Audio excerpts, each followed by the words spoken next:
Greetings, I'm Amy, age 37. Today, I'm opening up about a narrative that has taken considerable effort to articulate and share. Reflecting on the past, memories of my tumultuous relationship with Jeffrey, now my ex-husband, inundate my mind. Expressing the pain and emotional turmoil endured during those fruitless years of marriage is challenging. However, I'm prepared to share my story, aspiring to bring healing and closure to those who may find solace in it. A few years back, my world turned upside down upon discovering my pregnancy. What should have been a joyful period filled with anticipation and excitement became marked by stress and anxiety, primarily due to Jeffrey's emotionally abusive behavior. The man I believed would be my rock and support system seemed more engrossed in his career than our growing family. Ironically, Jeffrey served as the CEO of a prominent family counseling center, advocating for family values and support. Witnessing his hypocrisy as he neglected his own family was disheartening. His intense focus on professional success led him to disregard my emotional needs and well-being. The toll of his abuse became evident during my pregnancy, with constant stress and emotional turmoil taking a physical toll, resulting in complications during early labor. In this terrifying experience, I desperately needed his support and care, but he remained distant and preoccupied with his own pursuits. Holding on to hope that the arrival of our son would bring us closer together and awaken a sense of responsibility and love in Jeffrey, my hopes were shattered. He continued to prioritize his career over our family. It felt like I was drowning in a sea of loneliness and neglect, yearning for a partner to share the joys and burdens of parenthood. Instead, I navigated the challenges of motherhood alone, sleepless nights, constant worry, and overwhelming responsibilities weighing heavily on my shoulders. Despite expressing my need for more support, all Jeffrey did was yell and threaten to worsen my life if I continued bothering him about what he deemed useless matters. Jeffrey, do you find your career more fulfilling than our relationship? Amy, my career provides me with a sense of fulfillment and success. Unlike you, it doesn't burden me with trivial concerns. Do you consider taking care of your son insignificant? Please refrain from addressing me in that manner. I've already informed you that I'm occupied. Leave my office. Handling Eric on my own is challenging. He deserves his father's presence. I have more significant responsibilities than babysitting. I need to focus on my career, Amy. How can you dedicate yourself so diligently to a company that emphasizes family values, yet neglects your own family? Please don't question me. You'll regret it, Amy. I assure you. Jeffrey, do your worst. I'm fed up with your attitude and I'm finished with you. Perhaps I should divorce you and bring your idealized family values down with me. Jeffrey always disliked when I hinted at divorce, deeming it bad for business. Expressing this infuriated him, leading to more verbal and emotional abuse. Months passed, and Eric grew up with little involvement from his father. Jeffrey's absence became increasingly noticeable, but I was determined to create a loving and stable environment for Eric, taking on the responsibility of raising him alone. Jeffrey orchestrated a performance worthy of an Oscar as Eric's first birthday approached. During the celebration with family and friends, he put on a fake smile, portraying himself as the best dad ever. He even invited people to publicize the occasion for his workplace, claiming it was good for his brand as a loving father and husband. However, this couldn't be further from the truth.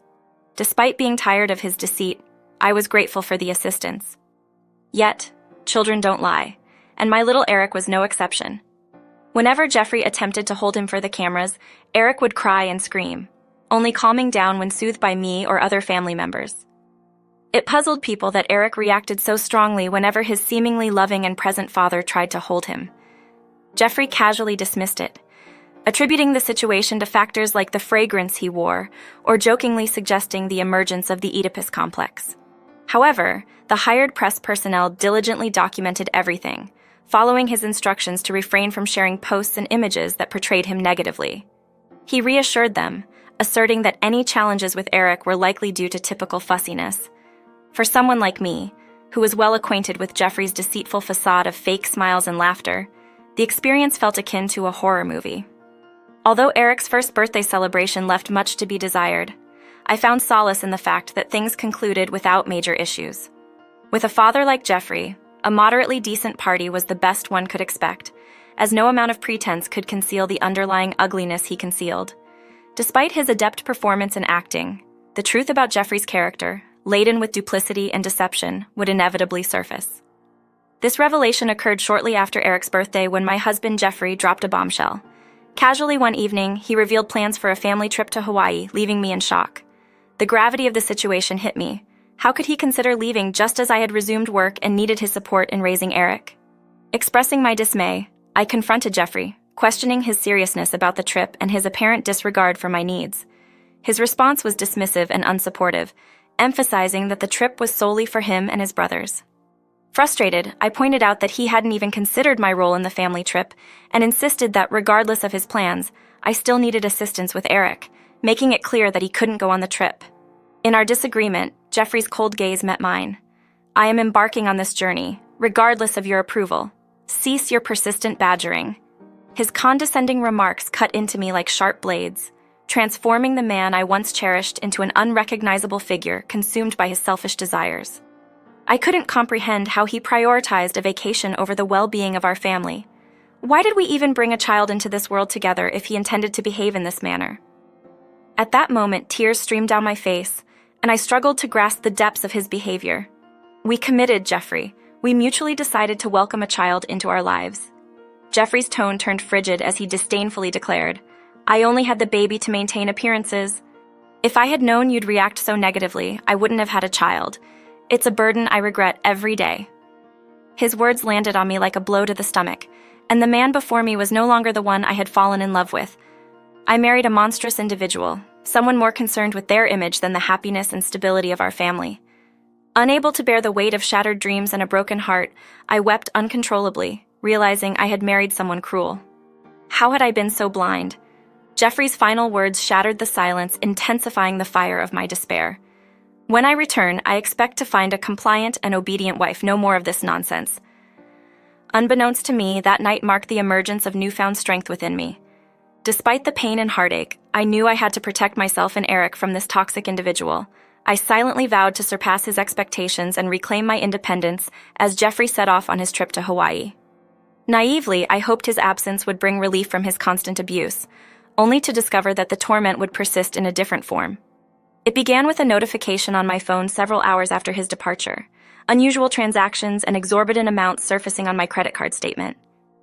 Panic gripped me as I realized Jeffrey was using my card to finance their extravagant vacation. I immediately called Jeffrey, my voice shaking with a mix of anger and disbelief. What on earth is happening, Jeffrey? Why are you making all these charges on my credit card? His reply was filled with a sinister satisfaction. Consider it punishment for all the backtalk you've given me lately. You'll pay dearly for defying me. Fury surged through my veins at his audacity to exploit my finances for control. Go to hell, Jeffrey, I retorted. In his rage, Jeffrey retaliated. Oh, you want to play tough now? Let me tell you, darling, the only reason you're acting like this is because I'm not there to teach you a lesson. I'll spend so much money that I'll max out your credit card. You'll regret crossing me. Fed up with his abuse and threats, a fire of determination ignited within me. I refused to be his victim any longer. Go ahead, Jeffrey, do your worst. I promise you, I will ruin your life just as you've ruined mine. With renewed determination, I took the first step toward freeing myself from this nightmare. I ended the call and proceeded to block him to stay focused on my mission.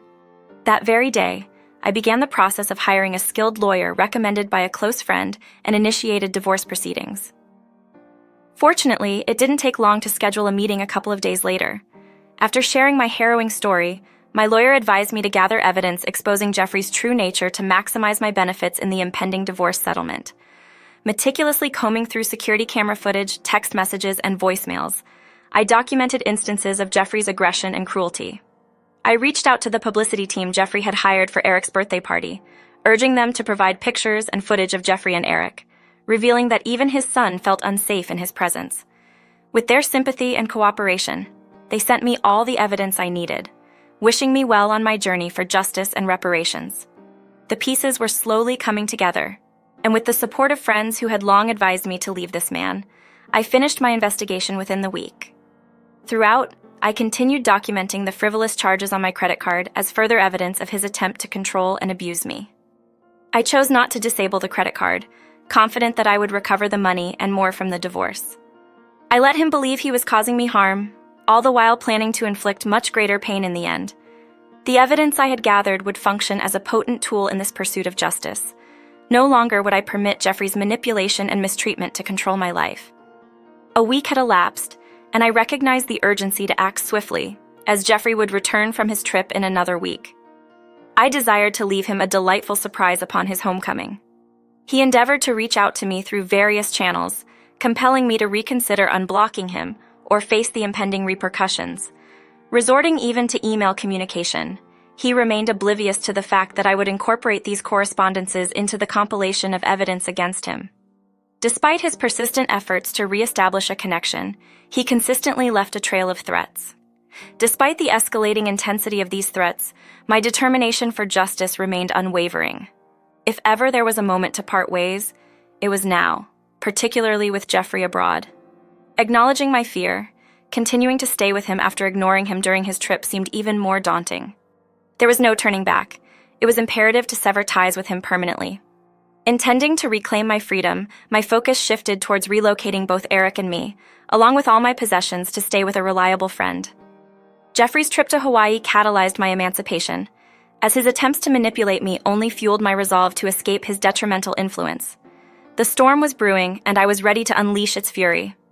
Fueled by self-love and the bond with Eric, we were poised to rise above the darkness, reconstructing our lives on a foundation of strength and resilience. 12 days elapsed since his departure, and I took pride in my progress. Securing legal representation, initiating the case-building process, and successfully extricating myself from the toxic environment marked significant achievements. Recognizing the invaluable support from friends and family, I understood that their assistance played a pivotal role in my swift departure and recovery. As I finalized the move and gathered my last possessions, Jeffrey's brother reached out, likely acting on behalf of Jeffrey himself. Frustrated, he conveyed his dissatisfaction, accusing me of immature behavior and insinuating that becoming a parent had impacted my mental stability. Firmly rejecting his attempts to engage, I stood resolute in my decision to break free. "Hello, Catherine. I'm fed up with this insolence. Why are you calling me? I have no desire to converse with you. Are you still engaging in childish antics? Has becoming a parent messed with your head? What is it that you want?" "I simply wanted to inform you, since you persist in urging me to unblock you, that upon returning from our vacation, I and the boys will be heading home for a celebration. You truly entertain me if you think I'll undertake all those tasks for you and your siblings. I'm responsible for taking care of a baby, and I'll permit you to indulge in all your juvenile antics before our return. It's not just myself and my siblings making a comeback. I've also invited key stakeholders of the company. Therefore, preparations must be for their arrival. Make sure the meals are prepared, and it would be wise for you to dress elegantly. We'll be back in the early morning, so everything should be set by then." I seethed with anger. How dare he address me so disrespectfully? Hearing him speak now illuminated the foolishness I had tolerated for far too long. Removing the rose-tinted glasses revealed the true ugliness of this man. He embodied a monstrous, demonic presence, and the realization that I had endured his company for an extended period repulsed me. Instead of showcasing my newfound strength and determination through a confrontation, I chose to pause and take a deep breath. "All right, Jeffrey. No need to worry. You, your brothers, and your superiors are about to be taken aback by what I have planned for you." That's the spirit. That's the kind of partner I desire. We'll talk later. I'll send you a list detailing all dietary restrictions and such. I concluded the call and exited, leaving the divorce papers on the kitchen counter alongside my ring. Collecting the last of my belongings, I bid farewell to a chapter of my life that had haunted me for far too long. Jeffrey's reappearance after his lavish journey to Hawaii, a mere 24 hours later, confronted him with a scene that rendered him utterly astonished and self-conscious. I'm certain that as he entered through the front entrance, his gaze must have widened in astonishment at the unnerving stillness and the partial vacancy of the house. The vanishing act of his spouse and offspring, along with the unmistakable existence of divorce documents resting on the kitchen counter, undoubtedly plunged him into a state of profound disbelief. How I yearned to have observed the entirety of shock and dismay imprinted on his countenance. I savored the anticipation of him realizing that his dominion of control and manipulation had crumbled under the force of my determination. However, my joy was short-lived as calls flooded in from his two brothers and the deceitful Jeffrey himself. His anger resonated palpably through the phone as I reluctantly picked up. Jeffrey's voice erupted with fury, demanding an explanation for everything. He emphasized that crucial shareholders were on his side and just as perplexed as he was. So, with composure, I disclosed that I was divorcing him, explaining that the walls of his deception were closing in, and he would be fortunate to ever comfortably show his face in town again. Confusion and desperation marked his voice as he sought clarification.